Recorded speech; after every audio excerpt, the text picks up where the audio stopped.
अपनी जिम्मेदारी को बंधन मत समझो बहू। संध्या जल्दी करो, मुझे ऑफिस के लिए देर हो रही है। संध्या के पति अरुण ने आवाज़ लगाई।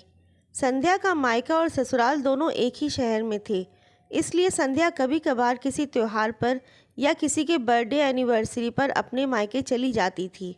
सुबह अरुण ही उसे ड्रॉप कर देता और शाम को ऑफिस से आते वक्त संध्या को साथ ले आता। आज भी संध्या ने जल्दी जल्दी में घर के सारे काम निपटाए और तैयार होकर अरुण के पास आ गई। सॉरी, थोड़ा लेट हो गया। चलो अरुण, अब निकलते हैं। तभी अचानक ज़ोर से आवाज़ आई, चाची चाची, आज भी हम आपके साथ चलेंगे। अरुण ने देखा कि उसके दोनों भतीजे अपनी चाची संध्या का दुपट्टा खींच रहे थे। अच्छा ठीक है, आप दोनों भी मेरे साथ ही चलना।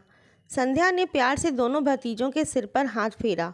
देखो ना देवरानी जी, मेरी किटी पार्टी भी आज ही होनी थी और ये बच्चे तो मुझसे ज़्यादा तुम्हारे लगते हैं, अब तुम्हें छोड़ते ही नहीं। संध्या की जेठानी, जो कि काम से जी चुराने और ऐश की ज़िंदगी का एक भी मौका नहीं छोड़ती थी, उन्होंने आज फिर एक बहाना खोज निकाला था। कोई बात नहीं भाभी, मैं इन्हें संभाल लूँगी, अपने साथ ही ले जाती हूँ। लेकिन आज मैं ऑफिस कार से नहीं जा रहा हूँ। कार मैंने सर्विसिंग के लिए दी है और बाइक पर हम सब एक साथ कैसे जाएंगे? अरुण ने कहा। जेठानी जी को फिर से कोई जुगाड़ सूझा कि बच्चों की जिम्मेदारी संध्या पर ही रहे।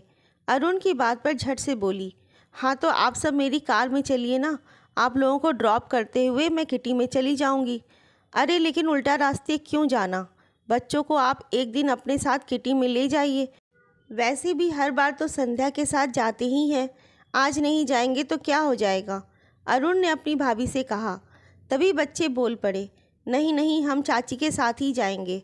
संध्या के सास ससुर, जो कि बड़ी देर से सब कुछ चुपचाप सुन रहे थे, अब चुप्पी तोड़कर बोले, छोटी बहू तुम अरुण के साथ और बड़ी बहू आज तुम बच्चों को अपने साथ ले जाओ। बच्चों ने कितने दिनों से अपनी कार्टून फिल्म नहीं देखी। बड़ी बहू, आज बच्चों को वो फिल्म दिखाने ले जाओ। बच्चे तो फिल्म का नाम सुनते ही उछलने लगे।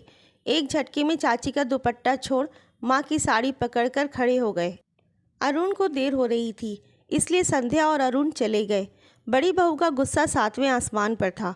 पानी के बहाने किचन में गई और बर्तन बजाने लगी। सास के पास जाकर बोली, क्या ज़रूरत थी बाबूजी को बीच में बोलने की? जब देवरानी खुद ही तैयार थी बच्चों को साथ ले जाने के लिए, तो फिर मेरे गले में घंटी क्यों बांधी? अच्छा खासा किटी का प्लान बना था, सब चौपट हो गया। बड़ी बहू की आवाज़ पर ससुर जी रसोई में आए और कड़क स्वर में बोले, अपनी जिम्मेदारी को बंधन मत समझो बहू।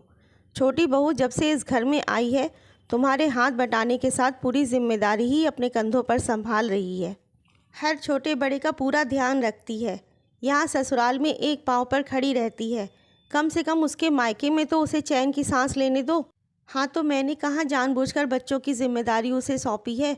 बच्चे खुद ही चिपकते हैं चाची को।